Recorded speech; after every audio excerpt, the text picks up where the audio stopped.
Hello students, welcome to Unicorn Academy. तो इस video में हम ऑर्गेनिक केमिस्ट्री के कुछ इंपॉर्टेंट टॉपिक्स देखेंगे जो कि जुलाई में होने वाले जेईई मेंस के लिए बहुत ज़्यादा इंपॉर्टेंट है। इस बार बहुत ज़्यादा चांसेस हैं कि इसी टॉपिक से क्वेश्चंस आ सकते हैं। एंड इस वीडियो में मैं आपको एक ट्रिक बताऊंगा कि कैसे ऑर्गेनिक केमिस्ट्री में हम इजीली 35 प्लस स्कोर कर सकते हैं। तो इस वीडियो को आप एंड तक जरूर देखिए, आपके लिए बहुत फायदेमंद है ये वीडियो। तो चलिए अब हम इस वीडियो को शुरू करते हैं।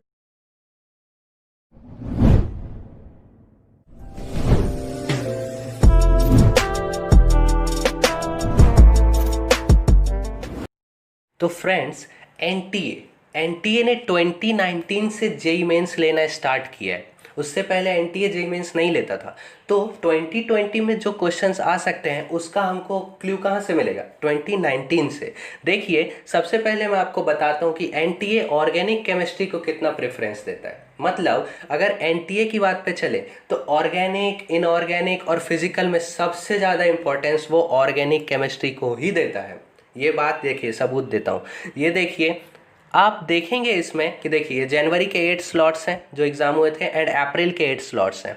इन सभी में आंकड़े में देखेंगे आप तो 11 मिनिमम 11 क्वेश्चंस पूछे गए हैं हर पेपर से। मतलब 1/3 से ज़्यादा हर पेपर में पूछा गया है। किसी किसी में आप 12 भी देखेंगे, किसी में 13 भी देखेंगे और कभी कभी तो 14 क्वेश्चंस तक पूछे गए हैं ऑर्गेनिक केमिस्ट्री से। तो आपको इसमें सोच लेना है कि ऑर्गेनिक केमिस्ट्री आपके लिए बहुत फ़ायदेमंद है। देखिए, ऑर्गेनिक केमिस्ट्री का फ़ायदा क्या होता है कि ऑर्गेनिक केमिस्ट्री जो है वो टाइम बचाता है। एक तो टाइम सेवर होता है ऑर्गेनिक केमिस्ट्री, एंड दूसरा जो होता है वो होता है ईजी टू सॉल्व। मतलब स्कोरिंग भी होता है एंड टाइम सेविंग भी होता है। तो ऑर्गेनिक केमिस्ट्री वेरी फ्रूटफुल। तो देखिए, यहाँ से मैं एवरेज अगर देखूँ इसका तो देखिए हर पेपर में एनटीए के हर पेपर में 2019 के हिसाब से 11.6875 मतलब 11-12 क्वेश्चन हर पेपर में पूछा जाता है। मतलब 44 to 48 मार्क्स। एंड इसके अगर देखें, इसके करस्पॉन्डिंग तो 47 मार्क्स का पूछा जाता है ऑर्गेनिक केमिस्ट्री हर पेपर में। मैं आपको ट्रिक भी बताऊंगा कि कैसे इसमें 35 प्लस आराम से हम गेन कर सकते हैं। 47 में से मिनिमम 35 आराम से गेन कर सकते हैं। अभी तो मैंने आपको बताया कि ऑर्गेनिक केमिस्ट्री को कितना प्रेफरेंस देता है एनटीए। अब हम देखेंगे कि एनटीए जो है वो किन चैप्टर्स को प्रेफरेंस देखता है। देन हम देखेंगे कि कौन कौन से इंपॉर्टेंट टॉपिक्स हैं। देखिए, एनटीए जब से आया ना, बहुत मेजर चेंजेस हुए हैं। पहले कोई और इंपॉर्टेंट टॉपिक हुआ करता था, लेकिन जब से एनटीए आया है उसने बहुत मेजर चेंजेस लाए हैं पेपर पैटर्न में। बहुत इंपॉर्टेंट टॉपिक्स अब बदल गए हैं। कुछ ऐसे चैप्टर्स हैं जो अनएक्सपेक्टेडली बहुत इंपॉर्टेंट हो गए हैं। तो चलिए अब हम चैप्टर्स को देखते हैं जो एनटीए के हिसाब से बहुत इंपॉर्टेंट है। हर चैप्टर का ब्लूप्रिंट दूंगा मैं, मतलब किस किस से कितने क्वेश्चन आने की उम्मीद है। चलिए देखते हैं। तो फ्रेंड्स, पहले हम जेईई मेंस जनवरी 2019 को एनालाइज करेंगे चैप्टर वाइज। देन हम अप्रैल को एनालाइज करेंगे। फिर हम उसका एवरेज लेंगे चैप्टर वाइज कि पर पेपर कितना क्वेश्चन पूछा जा रहा है, क्या प्रोबेबिलिटी है इस बार क्वेश्चन आने की। एवरेज लेने के बाद हम इन चैप्टर्स को 3 कैटेगरी में डिफ्रेंशिएट करेंगे: very important, moderately important and not very important. उससे आपको पता चलेगा कि कौन सा चैप्टर आपको पढ़ना चाहिए ज़्यादा, कौन सा चैप्टर आपको कम फोकस करना चाहिए। तो आपको स्मार्ट स्टडी वहाँ से आपको पैटर्न मिल जाएगा कि कैसे कैसे पढ़ना है एंड किस पे आने, मतलब किस पे क्वेश्चन आने का ज़्यादा चांस है। फिर हम इंपॉर्टेंट टॉपिक्स देखेंगे एंड एट लास्ट मैं आपको ट्रिक बताऊंगा कि कैसे 35 प्लस ईजिली स्कोर कर सकते हैं हम ऑर्गेनिक केमिस्ट्री में। तो देखिए, जनवरी पहले मतलब पैटर्न को देखते हैं कि ऑर्गेनिक केमिस्ट्री में देखिए जेईई मेन के सिलेबस के हिसाब से मैंने 14 चैप्टर्स में इसको डिस्टिंग्विश कर दिया है। मतलब 14 चैप्टर मैंने मतलब तैयार किया है ऑर्गेनिक केमिस्ट्री में जेईई मेन सिलेबस के हिसाब से। तो आप ये देखिए, मैंने 8 स्लॉट्स मैंने निकाले हैं। मतलब जनवरी में 8 स्लॉट्स में पेपर हुआ था, उसके आंकड़े मैंने दे दिए हैं कि कौन से स्लॉट में कितने कितने क्वेश्चन किस चैप्टर के पूछे गए, आप देख सकते हैं। तो देखिए, ओवरऑल पे ध्यान देते हैं। 8 पेपर हुए टोटल, और आप मेजर डिफरेंस देखिए इन चैप्टर्स में। किसी से आपको 14 क्वेश्चन पूछा जाता है, लेकिन किसी से एक भी क्वेश्चन नहीं पूछा जाता। तो आप मुझे बताइए कि क्या आप आइसोमेरिज्म ऑफ ऑर्गेनिक कंपाउंड ज़्यादा पढ़ना चाहेंगे, ज़्यादा रिवाइज करना चाहेंगे, या एल्डिहाइड एंड कीटोन ज़्यादा रिवाइज करना चाहेंगे? ऑब्वियसली एल्डिहाइड एंड कीटोन, क्योंकि उससे ज़्यादा क्वेश्चन पूछे जाते हैं। तो हमको स्मार्ट स्टडी करना है, हमको ज़्यादा टाइम एल्डिहाइड एंड कीटोन पे देना है, इसलिए हमको ये सब एनालिसिस देखना बहुत ज़रूरी है। मैं आपको बताता हूँ। देखिए, एट पेपर हुए हैं। अगर आपका ओवरऑल क्वेश्चंस 8 या 8+ है, देन वो क्वेश्चन आपके लिए, देन वो चैप्टर आपके लिए फ्रूटफुल है। क्यों? आपको उसको पढ़ना चाहिए, रिवाइज करना चाहिए। देखिए जीओसी में 10 क्वेश्चंस आए थे, then this chapter is nice. 13 questions आपके इन्वायरमेंटल केमिस्ट्री पे आए थे, अनएक्सपेक्टेड। पहले इतने क्वेश्चंस इन्वायरमेंटल केमिस्ट्री से नहीं आते थे, लेकिन एनटीए ने इसको प्रेफरेंस दिया है कि बच्चे पढ़े इन्वायरमेंटल केमिस्ट्री को। तो आप अगर इन्वायरमेंटल केमिस्ट्री को 1 घंटा भी अच्छे से पढ़ ले एंड सारे पॉइंट्स आप नोट कर ले, तो 5 सेकंड में सॉल्व नहीं हो जाएगा इन्वायरमेंटल केमिस्ट्री के क्वेश्चंस। 5 सेकंड में सॉल्व हो जाएगा, टाइम सेविंग भी है। तो एनटीए के पेपर को आपको देखना कि इन्वायरमेंटल केमिस्ट्री को उसने फोकस किया है। 13 क्वेश्चन पूछे हैं 8 पेपर में, मतलब अप्रोक्सीमेटली ज़्यादातर 2 क्वेश्चन पूछे हर पेपर में। देखिए 5 बार 2 क्वेश्चन पूछे हैं और 3 बार एक क्वेश्चन, हर बार क्वेश्चन आया है। तो आप इसको पढ़ना पड़ेगा आपको। फिर देखते हैं हम, देखिए 7 क्वेश्चंस अल्कोहल, फिनॉल, ईथर और एरोमेटिक कंपाउंड से पूछे गए हैं, दैट इज मॉडरेटली इंपॉर्टेंट। तो हर पेपर में 1 के आसपास क्वेश्चन पूछा है। देखिए aldehyde and ketone important chapter, approximately 2 question पूछे जाते हैं हर पेपर में। देन एक हो गया आपका अमाइंस इंपॉर्टेंट, एंड एक हो गया आपका biomolecules and polymer. Biomolecules and polymer को भी बहुत प्रेफरेंस दिया है एनटीए ने। तो ये 5 चैप्टर्स आपके लिए बहुत इंपॉर्टेंट हो गए। तो देखिए अगर हम इसको कंपेयर करेंगे तो आप इन 5 चैप्टर्स, 14 में से 5 चैप्टर पढ़ के अप्रॉक्सीमेटली 65 to 70% मार्क्स गेन कर सकते हैं। तो देखिए ये है स्मार्ट स्टडी। और एक और मैं बात आपको बता देना चाहता हूँ कि देखिए ये जो हाइड्रोकार्बन्स चैप्टर है, आपको यहाँ दिख रहा होगा कि ओनली 4 क्वेश्चंस आर आस्क्ड, लेकिन ये जो एरोमेटिक कंपाउंड्स हैं वहाँ से भी 7 क्वेश्चंस आस्क किए गए हैं। देखिए हम जब पढ़ते हैं तो हाइड्रोकार्बन्स एंड एरोमेटिक कंपाउंड्स एक साथ पढ़ते हैं। एरोमेटिक हाइड्रोकार्बन्स भी हाइड्रोकार्बन्स का ही पार्ट है, तो आप इसको 1 मान के चलना होगा। अगर हम इसको 1 मान के चले तो इससे 11 क्वेश्चंस पूछे गए हैं। तो आपको हाइड्रोकार्बन्स पे भी थोड़ा फोकस करना पड़ेगा, लेकिन स्पेशली आपको बेंजीन वाले पार्ट पे फोकस करना पड़ेगा, उसके रिएक्शंस देखने पड़ेंगे। बहुत इंपॉर्टेंट टॉपिक है रिएक्शंस ऑफ बेंजीन, सारे नेम रिएक्शंस आपको रिवाइज करने ही होंगे। तो ये था जनवरी 2019 का एनालिसिस। आप देखिए ओवरऑल और कंपेयर कीजिए चैप्टर्स को। अब मैं अप्रैल का एनालिसिस आपको बताऊंगा, फिर एवरेज लेंगे, फिर डिस्टिंग्विश करेंगे चैप्टर को इंपॉर्टेंट, नॉट इंपॉर्टेंट, मॉडरेट में, फिर ट्रिक बताऊंगा। चलिए अप्रैल वाला देखते हैं। तो फ्रेंड्स अप्रैल वाले अगर एग्जाम को भी वैसे ही अगर हम एग्जामिन या एनालाइज करें, तो जैसा मैंने बताया था बायोमोलिक्यूल्स एंड पॉलीमर्स पे एनटीए ने ध्यान दिया है। देखिए 15 क्वेश्चन पूछ डाले, अप्रोक्सीमेटली 2 क्वेश्चन पर पेपर। ये बहुत इंपॉर्टेंट चैप्टर हो गया आपका। ऐसे ही अमाइन से 10 क्वेश्चन पूछ डाले। ये देखिए 11 question haloalkanes and haloarenes से भी पूछे हैं। और इन्वायरमेंटल केमिस्ट्री 9 क्वेश्चंस। देखिए एंड 8 क्वेश्चन एरोमेटिक कंपाउंड से, जो मैंने बताया था रिएक्शंस ऑफ बेंजीन बहुत इंपॉर्टेंट टॉपिक है, आपको देखना पड़ेगा। तो ऐसे ही यहाँ पे आपको दिख रहा है इसको भी। और जीओसी देखिए 8 क्वेश्चन जीओसी से भी पूछे गए, पिछले बार 10 पूछे गए थे। तो पैटर्न जो है ना, जिस चैप्टर से ज़्यादा पूछा गया था उसी चैप्टर से इस बार भी थोड़े से चेंजेस है, +1 +2 -1 -2, बस उससे ज़्यादा चेंजेस नहीं आए। जो अपने इंपॉर्टेंट चैप्टर्स थे वो इंपॉर्टेंट ही रह गए, जो अपने नॉट वेरी इंपॉर्टेंट चैप्टर्स थे वो नॉट वेरी इंपॉर्टेंट ही रह गए। देखिए अप्रैल का हमने देख लिया, आप ओवरऑल देखिए, कंपेयर कीजिए चैप्टर्स को, स्मार्ट स्टडी कीजिए। अब हम देखते हैं एवरेज और डिस्टिंग्विश करते हैं 14 चैप्टर्स को, important, then moderately important and not very important में। चलिए डिस्टिंग्विश करते हैं। तो फ्रेंड्स मैंने जनवरी वाला पेपर और अप्रैल वाला पेपर दोनों का एवरेज लिया, और फिर ये जो आपको ये जो 14 चैप्टर्स है और उसके आगे जो नंबर्स दिख रहे हैं ना, this is the number of questions asked पर पेपर। मतलब एक पेपर में इस चैप्टर से कितना क्वेश्चन के अराउंड पूछा जाता है। तो हमने इन चैप्टर्स को 3 में डिस्टिंग्विश किया है। किस पैटर्न पे? देखिए अगर एक या एक से ज़्यादा क्वेश्चन पूछा जाता है पर पेपर जिस चैप्टर से, वो हो गया आपका इंपॉर्टेंट चैप्टर, ठीक।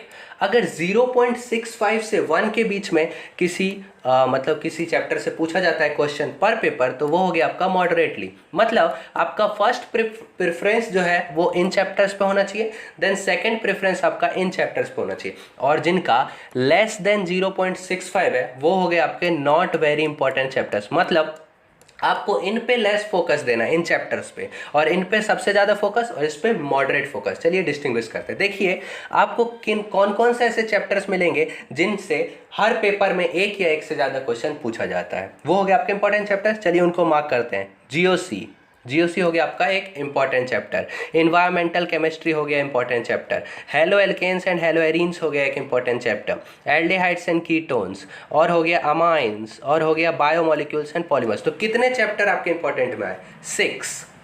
6 चैप्टर आपके इंपॉर्टेंट में आते हैं जो आपके फर्स्ट प्रेफरेंस में होने चाहिए। और इसमें से भी सबसे ज़्यादा इंपॉर्टेंट चैप्टर है आपका बायोमोलिक्यूल्स एंड पॉलीमर। मतलब अप्रॉक्सीमेटली 2 क्वेश्चन पूछ दिया जाता है, 1.75 क्वेश्चन पर पेपर। देखिए बहुत ज़्यादा है ये, और इसको आपको फोकस करना है बायोमोलिक्यूल्स एंड पॉलीमर्स पे, ठीक है। याद रखना है, रिमेंबर वाली चीज़ें होती हैं बायोमोलिक्यूल्स एंड पॉलीमर्स पे। देखिए तो छः जो चैप्टर्स है वो इंपॉर्टेंट में आ गए।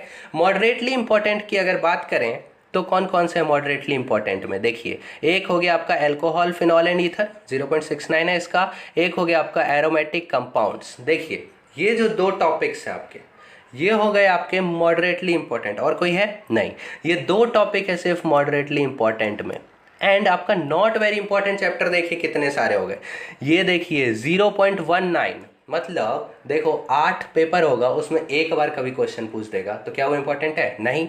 तो आपको उस पर फोकस करना चाहिए? नहीं। तो देखिए यहाँ पे नॉट वेरी इंपॉर्टेंट में एक ये मिला आपको, फिर ये भी 0.65 से कम हो गया आपका, देन ये हो गया 0.45 है, देन आपका जो है ये कार्बोक्सिलिक एसिड एंड डेरिवेटिव वाला chapter, chemistry in everyday life and qualitative analysis. कितने चैप्टर हो गए? 6 चैप्टर। 6 चैप्टर आपके नॉट वेरी इंपॉर्टेंट में गए हैं। ध्यान रखिए 14 तो चैप्टर्स हैं, उसमें से 6 तो नॉट वेरी इंपॉर्टेंट है और 6 ही इंपॉर्टेंट है और 2 आपका मॉडरेट है। तो मैं आपको एक बात बताता हूँ, देखिए अगर आप 14 में से 6 चैप्टर पढ़ लेते हैं, अगर आप 14 में से 6 चैप्टर पढ़ लेते हैं ना, तो 70 to 80% क्वेश्चन आपके सॉल्व हो जाएंगे। देख लीजिए, ये देखिए ये जो 6 चैप्टर्स हैं उससे अप्रॉक्सीमेटली 8 से 9 क्वेश्चन आएगा। मान लीजिए 9 क्वेश्चन आता है, अगर आप ये पढ़ते हैं तो 36 मार्क्स का तो इसी से आ गया, 36 मार्क्स का इससे आ गया। अगर तो बाकी जो ये 8 चैप्टर्स हो गए आपके, उससे कितना 8 से 10 नंबर का आएगा, 10 नंबर का। ये जो 6 चैप्टर से 36 नंबर का आ गया और ये 8 चैप्टर से 10 नंबर का आएगा, तो बताइए कौन सा ज़्यादा फोकस करना चाहिए? ये वाला, क्योंकि इससे ज़्यादा प्रोबेबिलिटी है क्वेश्चन आने का। तो ये 6 चैप्टर्स पर आपको फोकस करना है। और जो मैंने एक बात आपको बताया था वो भी कि हाइड्रोकार्बन्स और एरोमेटिक कंपाउंड्स ये आपको मिला के देखना है हमेशा, तो ये भी एक इंपॉर्टेंट चैप्टर बनता है। लेकिन आपको एरोमेटिक हाइड्रोकार्बन्स पे ज़्यादा फोकस करना है क्योंकि इससे क्वेश्चंस आते हैं पर पेपर एक क्वेश्चन के आसपास आता है। एंड हाइड्रोकार्बन्स पे भी करना है, लेकिन ज़्यादा एरोमेटिक कंपाउंड्स वाले पे करना है। तो यहाँ से आपको इंपॉर्टेंट चैप्टर्स पता चल गए एंड आपको पैटर्न पता चल गया स्मार्ट स्टडी का कि कौन कौन से चैप्टर्स ऑर्गेनिक केमिस्ट्री के लिए बहुत इंपॉर्टेंट है। चलिए अब आपको स्पेसिफिक टॉपिक बताता हूँ कि इन चैप्टर में से भी कौन कौन से टॉपिक पे क्वेश्चन आते हैं ज़्यादा। अगर उन टॉपिक को पढ़ लेंगे तो आपके लिए बहुत फ्रूटफुल रह जाएगा, आपका परसेंटाइल ऊपर जाएगा एंड रैंक आपका अच्छा आ जाएगा जेईई मेंस में। तो फ्रेंड्स, मैंने आपके लिए इन 9 टॉपिक्स को मैंने इंपॉर्टेंट टॉपिक्स डिक्लेयर कर दिया, क्योंकि इन 9 टॉपिक्स से पक्का क्वेश्चन आता है, या तो एक आएगा या 2 आएगा। तो ज़्यादातर से एक आएगा, किसी किसी से 2 भी आ सकता है। इन टॉपिक से फ्रीक्वेंटली क्वेश्चंस पूछे जाते हैं। वो जो मैंने बताया था ना 16 शिफ्ट हुए थे एनटीए के पिछले साल, हर शिफ्ट में मैंने क्वेश्चन देखा था इन टॉपिक से। देखिए कौन कौन से टॉपिक्स हैं। रिएक्शंस ऑफ बेंजीन हो गया, reducing agents, oxidising agents, substitution and elimination reaction, मतलब SN1 SN2 U1 E2 वाले reactions, amino acids, acidity and basicity, organic name reactions तो बहुत ज़्यादा इंपॉर्टेंट टॉपिक हो गया। मोनोमर्स फाइंड करने का तरीका, किस किस के कौन कौन से मोनोमर हो गए, 2 मोनोमर ज्वाइन किया कौन सा पॉलीमर बनेगा, इस पॉलीमर से कितने मोनोमर बनेंगे, ये सब। And Grignard reagent. ये जो आपके 9 टॉपिक्स है ना, इसको अगर आपने अच्छे से पढ़ लिया देन ऑब्वियसली आपको 30 से 40 के बीच में नंबर आ जाएगा। देखिए कैसे, मैंने देखिए ऑर्गेनिक नेम रिएक्शन से एटलीस्ट 2 क्वेश्चन आता है आपका हर शिफ्ट में, और ये बहुत इंपॉर्टेंट चीज़ है। मैंने ये डिसाइड भी कर लिया है कि जब जेईई मेंस होगा उससे 10-15 दिन वाले मैं एक वीडियो ऐसा डालूंगा 15 या 16 मिनट का, जिसमें आपके 11-12 के सारे ऑर्गेनिक नेम रिएक्शंस रिवाइज करवा दूंगा एक ही वीडियो में। वो वीडियो आप जरूर देखिएगा। एंड देखिए ये जो 2 और एसिडिटी एंड बेसिसिटी की बात करते हैं, चलिए तो इनसे भी 1 या 2 क्वेश्चन आएगा। एसिडिटी से 1, बेसिसिटी से 1 या किसी से 1 आएगा, पक्का आएगा। एंड ये वाला जो होता है बहुत आसान होता है, आप रिवाइज करेंगे, आप अगर इसको रिवाइज करेंगे तो बहुत इजी है। देखिए इजी टॉपिक्स होते हैं वही इंपॉर्टेंट बन जाते हैं। आप देखिए एमिनो एसिड्स का एक वीडियो में डालूंगा, वो आपको देखना है, सारे अमीनो एसिड्स आपके कवर हो जाएंगे उसमें। तो आपको इन सब पे देखना है। देखिए सब्स्टिट्यूशन एंड एलिमिनेशन रिएक्शन, इस पे मैं ऑलरेडी वीडियो बना चुका हूँ, पूरे ट्रिक्स प्रोवाइड कर चुका हूँ, सारे इंपॉर्टेंट क्वेश्चन करवा दिए मैंने इसको, आप उसको देख लीजिए, मैंने डिस्क्रिप्शन में लिंक दे दिया है। Reducing agents and oxidising agents, इस पे भी 1 या 2 क्वेश्चन आएगा। देखिए रिड्यूसिंग एजेंट्स तो मैं पूरा कवर कर चुका हूँ और उसका ट्रिक और मतलब इंपॉर्टेंट क्वेश्चंस मैंने डिस्क्रिप्शन में लिंक दे दिया है। ऑक्सीडाइजिंग एजेंट्स बचा है, वो भी मैं जल्द कर दूंगा। एंड रिएक्शंस ऑफ बेंजीन, इस पे भी 1 या 2 क्वेश्चन आता है, बहुत इंपॉर्टेंट टॉपिक है, ज़्यादातर 2 क्वेश्चन आ जाते हैं इस टॉपिक से। इसलिए मैंने एक फ्लो चार्ट दे दिया है, डिस्क्रिप्शन में लिंक दे दिया है एक फ्लो चार्ट का, उसमें आपको बेंजीन के सारे रिएक्शंस मिल जाएंगे जो 11th-12th में कवर किए गए हैं। उसको आप मतलब रिकॉल कीजिए, उन सारे रिएक्शंस को गो थ्रू हो जाइए उनके साथ। ग्रिग्नार्ड रिएजेंट एक इंपॉर्टेंट टॉपिक है, 1 क्वेश्चन आ सकता है। तो ग्रिग्नार्ड रिएजेंट से 1 क्वेश्चन आ सकता है, वो भी इंपॉर्टेंट टॉपिक है, इस पर मैं जल्द वीडियो डालने ही वाला हूँ। मोनोमर्स आपको याद रखना है, किस किस पॉलीमर से कौन कौन सा मोनोमर बनेगा। तो ये सब जो 9 टॉपिक्स है ना, एटलीस्ट आपको 9 क्वेश्चन इस टॉपिक से आएगा। और ये अगर 9 क्वेश्चन आए तो कितने मार्क का हुआ ये? 36 मार्क का क्वेश्चन इसी से आ जाएगा। देखिए इजी टॉपिक्स भी हैं एंड इंपॉर्टेंट टॉपिक्स भी हैं। और एक आप क्या बोलते हैं, केमिस्ट्री इन एवरीडे लाइफ वाला जो था, सॉरी इन्वायरमेंटल केमिस्ट्री है, वो भी पढ़ लीजिए। सिर्फ पढ़ना है आपको, नोट बनाना है, 5 सेकंड में क्वेश्चन सॉल्व हो जाएगा। तो देखिए ये 9 टॉपिक्स आप रिवाइज करवा दीजिए एंड मैं जेई मेंस होने से पहले इन सभी को मैं आपको रिवाइज करवा दूंगा। ट्रिक देखते हैं कैसे होगा। अगर आप ऑर्गेनिक नेम रिएक्शन सारे पढ़ लिए, आपको याद है, तो 2 क्वेश्चन आपके हो गए, यहाँ से आपको मिल गए 8 नंबर। एसिडिटी एंड बेसिसिटी से आपको 4 से 8 नंबर मिल जाएगा, अगर आपको मतलब पूरा रिवाइज हो गया तो। ये इससे 1 या 2 क्वेश्चन आएगा, 4 से 8 नंबर यहाँ से मिल जाएगा। रिड्यूसिंग एजेंट और ऑक्सीडाइजिंग एजेंट से 4 से 8 नंबर मिलेगा। रिएक्शंस ऑफ बेंजीन से 4 से 8 नंबर मिलेगा। ये सब आसान टॉपिक्स हैं और ये बहुत ईजी टू कवर भी है, 1 दिन में या 2 दिन में पूरा कवर हो जाता है ये सब। अगर इन सब को भी मिला दिया जाए तो आराम से आपको 36 मार्क्स मिल जाएंगे, बहुत कम मेहनत के साथ 36 मार्क्स मिल जाएंगे। अराउंड 47 मार्क्स का पूछा जाता है एनटीए में ऑर्गेनिक केमिस्ट्री, एंड 36 मार्क्स आपको इन्हीं टॉपिक से मिल रहा है, मतलब अराउंड 36 मार्क्स। ये बहुत इंपॉर्टेंट टॉपिक्स है, अलॉन्ग विद एनवायरमेंटल केमिस्ट्री की मैं बात कर रहा हूँ इसमें। तो ये ट्रिक पे आप ध्यान रखिए, इन 9 टॉपिक्स को जरूर आप फोकस कीजिए, बाकी पे भी फोकस कीजिए, लेकिन इन 9 टॉपिक्स पे आप स्पेशली फोकस कीजिए। देखिए हमने ट्रिक देख लिया कैसे आप 35 प्लस आराम से सिक्योर कर सकते हैं। इन टॉपिक्स को पढ़िए, आराम से आपके 35 प्लस हो जाएंगे, गारंटीड है ये। इन टॉपिक्स को आप पढ़ेंगे तो, और दूसरे भी पढ़िए लेकिन इन पे ज़्यादा फोकस कीजिए। फ्रेंड्स इस वीडियो में मैंने आपको बताया कि इंपॉर्टेंट टॉपिक्स ऑर्गेनिक केमिस्ट्री के कौन कौन से हैं इस साल जेईई मेंस जुलाई में जो होने वाला है उसके लिए, एंड इंपॉर्टेंट चैप्टर्स भी आपको बताया, एंड मैंने आपको स्मार्ट स्टडी का पैटर्न बताया कि कैसे आपको पढ़ना है, एंड मैंने आपको एक ट्रिक भी बताया कि ऑर्गेनिक केमिस्ट्री में कैसे आप 35 प्लस आराम से अचीव कर सकते हैं बिना ज़्यादा मेहनत किए हुए। तो अगर आपको ये वाला वीडियो पसंद आया तो वीडियो को लाइक कीजिए, चैनल को सब्सक्राइब कीजिए, वीडियो को शेयर कीजिए, बेल आइकन को प्रेस कर दीजिए ताकि आपको हमारे चैनल का नोटिफिकेशन मिलता रहे।